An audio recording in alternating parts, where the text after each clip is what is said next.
ဆရာတို့ဒါ exercise 1.1 ပေါ့နော်နံပါတ်1ရဲ့ C လေးကိုဆရာက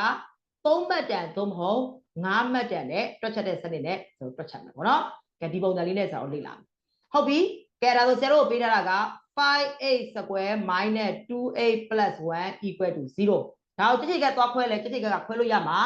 မဟုတ်ဘူးအဲ့ဒါကြောင့်မို့ဆရာတို့ကနှစ်ထပ်ကိန်းတိတဲ့နည်းနဲ့ဖန်တီးမယ်နှစ်ထပ်ကိန်းတိတဲ့နည်းနဲ့ဖန်တီးမယ်ဆိုရင်ရှေ့သုံးကိန်းမှာဘာမှပို့လို့မရဘူးရှေ့သုံးကိန်းမှာပို့နေတယ်ဆိုရင်ပို့တဲ့ကိန်းနဲ့တစ်ခါလုံးကိုစားပြစ်မယ်အဲ့ဒါဆိုဆရာတို့ကဒီမှာပို့တဲ့ကိန်းက9ဖြစ်နေတဲ့ကြောင့်တစ်ခါလုံး9နဲ့စားမယ်အဲ့လိုဖြစ်သွားတယ် 5x square by 5 minus 2x by 5 plus 1 by 5 equal to 0 5နဲ့စားတော့0ပဲအဲ့တော့ဒီကောင်က9နဲ့9နဲ့ကျေသွားမယ်ဆိုတော့ x square ကျန်တယ်အဲ့ဒီကောင်ကမကျေတဲ့ကြောင့်ခဏသက်ရေးမယ်2 by 5 x အဲ့ဒီကောင်ကကျတော့ plus 1 by 5 equal to 0အဲ့တော့ဆရာပြောပြီးသားပဲနှစ်ထပ်ကိန်းတိနည်းကိုသုံးတော့မယ်ဆိုရင်အလယ်ကိန်းကိုသတိထားအလယ်ကိန်းကိုဘာနဲ့ခွဲနှစ်နဲ့ခွဲလို့ရတဲ့ကိန်းကိုနှစ်ထပ်တင်ပြီးပေါင်းဒါပဲရှိတယ်အလယ်ကိန်းကိုနှစ်နဲ့ခွဲလို့ရတဲ့ကိန်းကိုနှစ်ထပ်တင်ပြီးပေါင်းဟုတ်ပြီနော်ကဲဒါဆိုဆရာဒီမှာရေးလိုက်ပြီဒါ x square minus ဟုတ်ပြီ2 by 5ဒါကိုဆရာပြုလုပ်ချင်တယ်အဲ့တော့ဘလို့နှစ်နဲ့ခွဲမလဲဆိုတော့ဒါအလီပေါင်းခွဲလို့မရနိုင်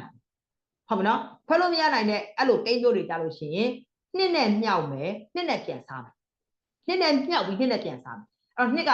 ဆိုတော့ကြေသွားပြီဘူးလားကိန်းမပြောင်းလဲဘူးဟုတ်ပြီနော်နှစ်နဲ့မြောက်နှစ်နဲ့ပြန်စားမယ်ဟုတ်ပြီနော်အဲ့တော့နှစ်နဲ့မြောက်ပြီးနှစ်နဲ့ပြန်စားတော့ဒီကောင်ဒီဘယ်လောက်ဖြစ်သွားမလဲဆိုတော့2 by 10ဖြစ်သွားတယ်ဘာကြောင့်လဲစားလိုက်တဲ့အချိန်မှာပိုင်းဒီမှာ9ရှိပြီးသားဆိုတော့နောက်ထပ်နှစ်နဲ့ပြန်ညှပ်တော့10ဖြစ်သွားတယ်2 by 10ဖြစ်သွားတယ်ဟုတ်ပြီနော်အဲ့တော့နှစ်နဲ့မြောက်ပြီးတော့နှစ်နဲ့ပြန်စားတဲ့သဘောပါဟုတ်ပြီ8အဲ့တော့ခွဲလို့ရတဲ့ကိန်းက2 by 10 2 by 10ဖြစ်တဲ့ကြောင့်အဲ့ဒီ2 by 10ကိုနှစ်ထပ်တင်ပြီးတော့ဆရာနှစ်ဖက်လုံးကိုပေါင်းလိုက်တယ်2 by 10နှစ်ထပ်တင်ပြီးတော့နှစ်ဖက်လုံးကိုပေါင်းလိုက်တယ်အဲ့တော့ဒီမှာ plus 1 by 5ဆိုတော့ဒီဘက်ပို့လိုက်ရင် minus 1 by 5ဒါလေးကိုမြင်မယ်လို့ထင်တယ်ဟုတ်ပြီနော်အဲ့တော့နှစ်နဲ့ခွဲလို့မရတဲ့ကိန်းတွေဆိုရင်နှစ်နဲ့မြောက်ပြီးတော့နှစ်နဲ့စားရမယ်နှစ်နဲ့စားလိုက်တဲ့အချိန်ကျတော့ဒီမှာပိုင်းဒီမှာ9အော်တိုရှိပြီးသားဖြစ်တဲ့ကြောင့်ပြန်ညှပ်တော့10ဖြစ်သွားတာနော်ဒါလေးတော့မြင်မယ်လို့ဆရာထင်တယ်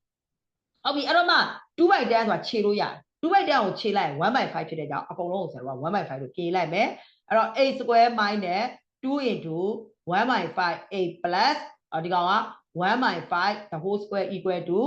ဒီဘက်က1 by 5 the whole square minus 1 by 5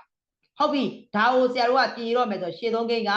8ကိုရေးမယ်နောက်ဆုံးကိန်းက1 by 5ကိုရေးမယ်အလယ်ကိန်းကလက္ခဏာ minus ကိုရေးမယ်နှစ်ထပ် equal to အဲ့တော့ဒါကိုရှင်းမယ်ပေါ့နော်အဲ့တော့1 by 5နှစ်ထပ်နဲ့1နဲ့ဒါနှုတ်လိုက်မယ်10နှုတ်လိုက်တော့မယ်နော်ဆရာ10မနှုတ်ချေလည်းပဲတစ်စီကြီးထည့်ရေးလဲရတယ်ဆရာခဏပေါင်းတဲ့လည်းပဲ10နှုတ်လိုက်တော့မယ်နော်ဒါလေးတစ်ချက်ချက်လိုက်အဲ့တော့ဒီမှာက1 by 5နှစ်ထပ်အဲ့တော့1 by 5